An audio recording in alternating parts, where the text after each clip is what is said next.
What's up, guys? We're back with some Madden 15 info, and this time the Madden 15 connected franchise mode floodgates were just blown open. They dropped a ton of information on us, but I think some information still might be missing. By the way, what's up, guys? I'm Wyza. If you're new here, we are on the road to 100K. We are currently nearing 75K. I gotta keep reminding y'all so we make sure we reach this goal by September. Now, let's get right into this news. Now, before I do, let me tell you what's missing. There's one small thing that just jumps off the top of my mind before I get into the details of this that is missing from this. And I pray it's probably not going to be in the game, but I just hope that it is. And it's when you actually simulate games, right? Let's say you're playing on 7-minute quarters. So you're going to get 7-minute quarter stats in your game. But when you simulate the other games around the league, they're still playing at a full 15-minute quarter lengths. So when you look at the stats, it doesn't reflect, it doesn't add up, and your team is pretty much going to almost always be at the bottom on offense and always be at the top on defense. So just for once, I would like it so that if you're playing 7 minutes, you can have the quarter length sim option, which you can also change to, like, say 7 minutes, or if you think that the CPU isn't getting enough, then you could bump them up or down. I would like to have that option back in Madden. Currently, we don't have it, and it wasn't announced in these details, and I hope that it is going to be in the game going forward.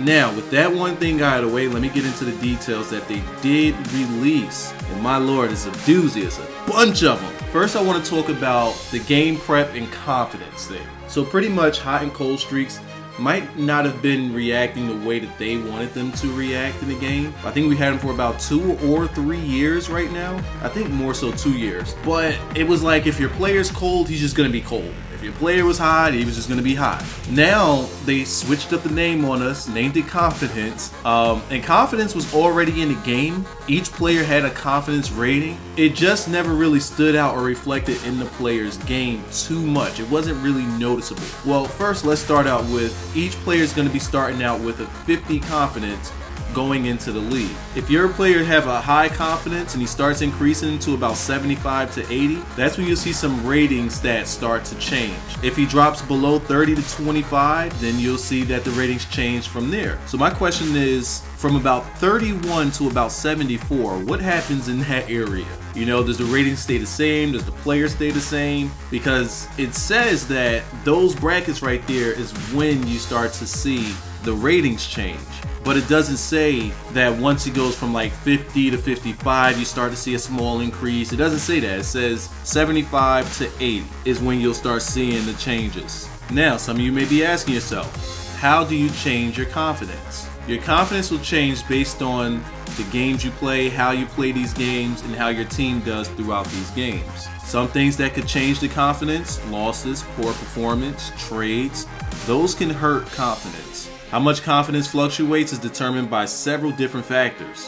Whether the player is a starter or a backup, their consistency rating, and how big the game was. Did you get blown out by a rival team? Confidence drops more than 1 point on a road loss. There's also a screen that shows you just how much your confidence has changed.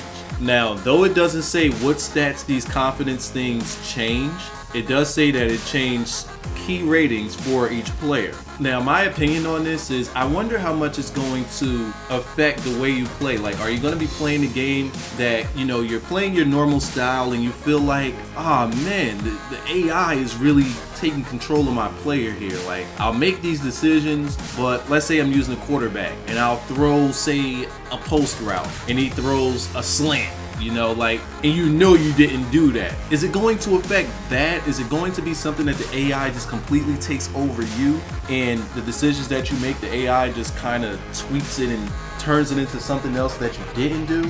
I don't want, like, a player that I'm using to have the consistency messed up with how I'm using that player. If that makes any sense to you guys. I want to feel like I have control of the player that I'm using and it not change based on how the AI feels that you should be playing at that time. Now, if you're having a crap game and it's completely your fault, sure, absolutely, you should be penalized.